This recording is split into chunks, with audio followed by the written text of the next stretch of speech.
के अनुसार भाद्रपद मास के शुक्ल पक्ष में आने वाली एकादशी को परिवर्तिनी एकादशी के नाम से जाना जाता है।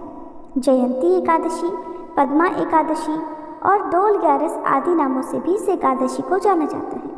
ये एकादशी समस्त प्रकार के भोग और मोक्ष प्रदान करने वाली है।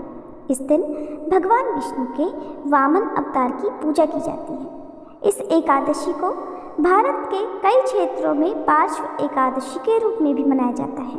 परिवर्तिनी एकादशी के दिन श्री हरि शयन करते हुए करवट लेते हैं, इसलिए इस एकादशी को परिवर्तिनी एकादशी कहते हैं। इस दिन भगवान विष्णु के वामन अवतार की पूजा करने से वाजपेयी यज्ञ के समान फल मिलता है।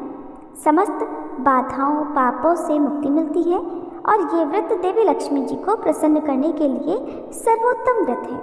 इसलिए इस दिन भगवान श्री लक्ष्मी नारायण के साथ लक्ष्मी माता की पूजा भी करनी चाहिए। प्रिय भक्तजनों, अब कथा का श्रवण करने के लिए आपको लेकर चलते हैं महाभारत काल की ओर, जहाँ पर इस समय धर्मराज युधिष्ठिर अपने महल में भगवान श्री कृष्ण से एकादशी व्रत का महात्म्य पूछ रहे हैं।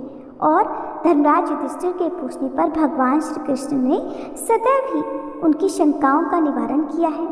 धर्मराज युधिष्ठिर के पूछे गए प्रश्न लोकहित में होते हैं।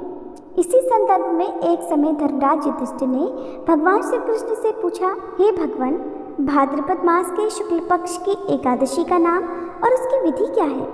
इस एकादशी के व्रत को करने से किस फल की प्राप्ति होती है और उसका महात्म्य क्या है? प्रभु, ये सब कहिए।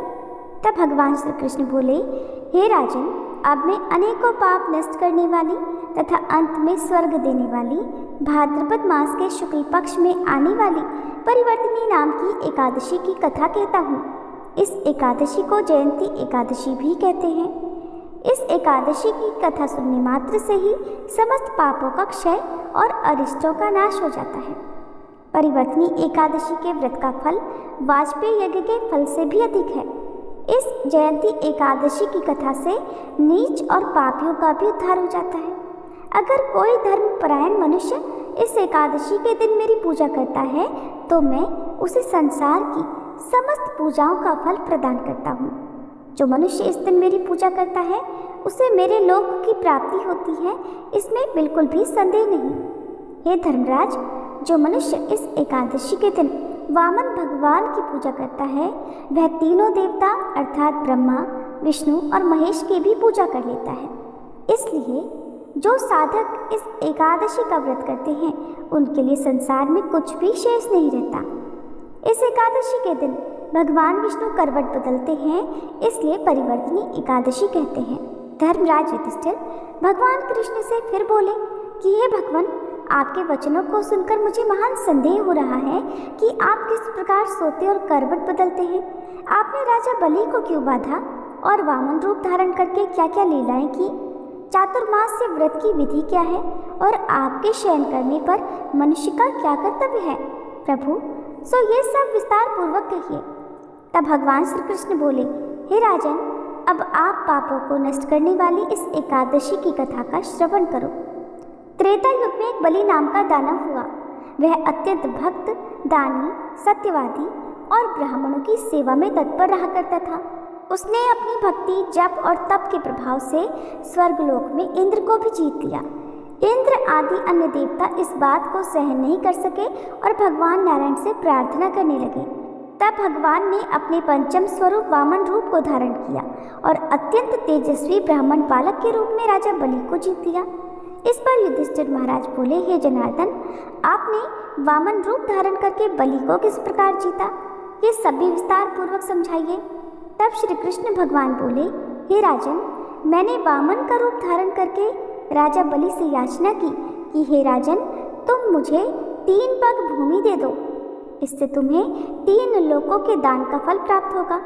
राजा बलि ने इस छोटी सी याचना को स्वीकार किया और 3 पग भूमि देने को तैयार हो गए। तब मैंने अपने आकार को बढ़ा लिया और भूलोक में पैर, भूवलोक में जंघा, स्वर्गलोक में कमर, महलोक में पेट, जनलोक में हृदय, तपलोक में कंठ और सत्यलोक में मुख रखकर अपने सिर को ऊंचा उठा लिया। उस समय सूर्य, चंद्र, नक्षत्र, इंद्र, अन्य देवता आदि शास्त्रानुसार मेरी स्तुति करने लगे। उस समय मैंने राजा बलि को पकड़ा और उससे कहा कि हे राजन, अब मैं तीसरा पैर कहाँ रखूं? इतना सुनते ही राजा बलि ने अपना सिर नीचे कर लिया और उसके सिर पर मैंने अपना तीसरा पैर रख दिया। तब वह भक्त दानव पाताल को चला गया। जब मैंने उसे अत्यंत विनीत पाया तो मैंने उससे कहा, हे बलि, मैं सदैव तुम्हारे पास ही रहूंगा। भाद्रपद के शुक्ल पक्ष की एकादशी को परिवर्तिनी नामक एकादशी के दिन मेरी एक प्रतिमा राजा बलि के पास रहती है और एक क्षीर सागर में शेषनाग पर शयन करती रहती है। इस एकादशी को भगवान विष्णु शयन करते हुए करवट बदलते हैं। इस दिन त्रिलोकी के नाथ श्री भगवान विष्णु की पूजा की जाती है। इस व्रत में सारा दिन उपवास रखकर रात्रि को जागरण करना चाहिए। इस प्रकार व्रत करने से मनुष्य समस्त पापों से मुक्त होकर स्वर्ग लोक को चला जाता है। जो मनुष्य पापों को नष्ट करने वाली इस पावन कथा को सुनते हैं उन्हें अश्वमेध यज्ञ का फल मिलता है।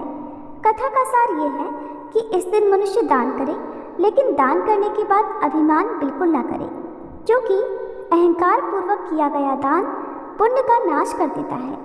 राजा बलि ने अभिमान किया था, इस कारण वह पाताल लोक को चले गए। इससे ये भी ज्ञात होता है कि अति प्रत्येक कार्य की अच्छी कभी नहीं होती, इसलिए कभी अभिमान नहीं करना चाहिए।